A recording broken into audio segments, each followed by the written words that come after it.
Živjo! Današnji prispevek je malo bolj tehničen.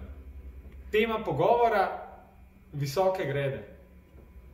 Kaj je pomembno, da visoka greda zdrži dolg časa? Kakšen material mora biti?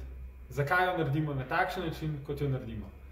Na trgu je ogromno različnih ponudnikov, različnih načinov izvedbe in včasih se je težko odločiti ali pa je sploh težko presoditi, kaj je dobro, kaj ni dobro, na katere lastnosti moramo biti pozorni.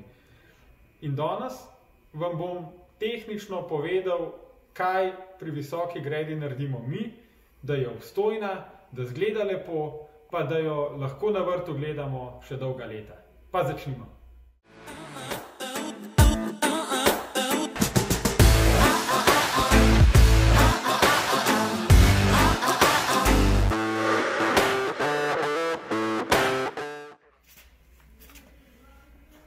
Točka številka 1. Izbira lesa.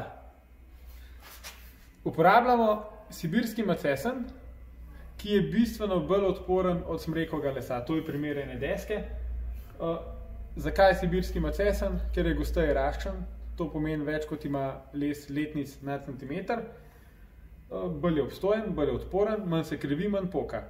In takšen les zdrži recimo lahko tudi 10, 15, mogoče celo 20 let, kljub temu, da je visoka greda skozi v stiku z zemljo. Gostota lesa, recimo primer takšne deske, saj ne vem, če se to na kamerci vidi, no. Tale deska ima recimo 10 ali pa celo več letnic na 1 cm. In to je že dovolj, da je les resonančen, večina lesa je takšna. Druga stvar, debelina lesa. Uporabljamo les debeline 3,5 cm, ker smatramo, da je konstrukcijsko dovolj nosilno, da visoka greda zleti, oziroma da se ne napihne, da ne zleze narazen.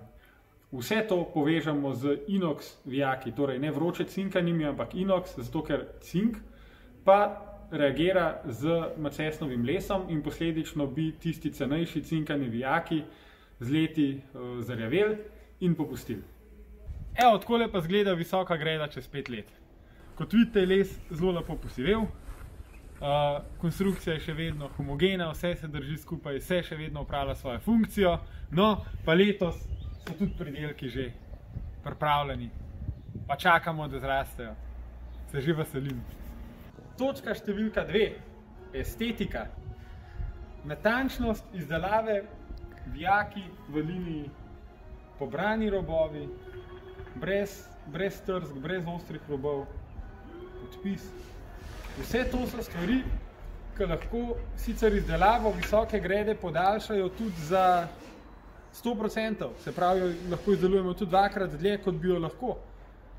Ampak odziv, ki ga dobimo od naših kupcev, ki so res navdušeni nad izvedbo, ki visoka greda res popestri, polepša vrt in ne opravlja zgolj samo tehnične funkcije, ampak je hkrati praktična in lepa in trajna. In to odtehta, da si vzamemo kakšno uro več časa, pa res naredimo lepo pa v piko. Preden gremo naprej, še ena stvar, ki jo ne smem pozabiti. Presenečen sem bil, ko sem na internetu najdel tudi ponudnike visokih gred, ki sploh ne oblajo lesa. Se pravi, uporabljajo kosmat les, da je gladek. Pa se to na fotkah sploh ne vidi, razen če res nisi na to pozoren. Pa bi zdaj rad pokazal, v čem je res razlika. Pridi bližji domu. Tole je kosmata deska, neoblana, se pravi direktno iz žage. Les ima trske, les je kosmat, je pač neobdelan. Grče, smole, vse po vrst. Medtem ko če les žagamo na ožje letvice, se izognemo kakšnim večjim grčam, izognemo se smolam, dostikrat se izognemo tudi sredini lesa. In površina, če primerjamo eno z drugo, pa mislim, da je razlika kar vidna. Se pravi, kosmat les, pa gladek oblan. To tudi mislim, da kar lepo vpliva na dizajn.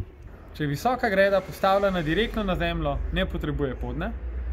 Priporočamo, pa v večini primerov tudi damo noter tako ločepasto folijo, ki les mačkam tudi iz notranje strani zaščit, zato ker pač se izognemo direktnemu stiku.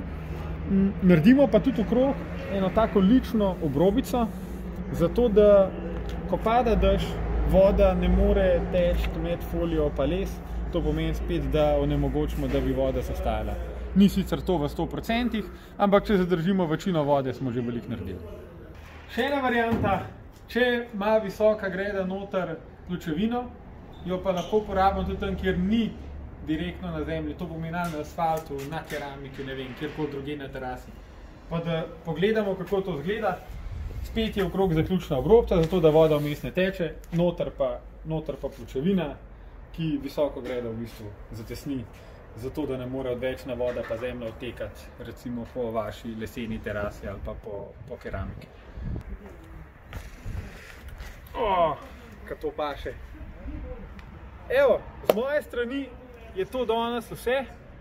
Upam, da sem vas kaj pametnega naučil, da nisem sam neumnosti govoril, pa da boste odnesli kaj tazga znanja, ki vam bo mogoče prišel res prav pri vrtnarjenju, pa tudi pri izbiri te prave visoke grede.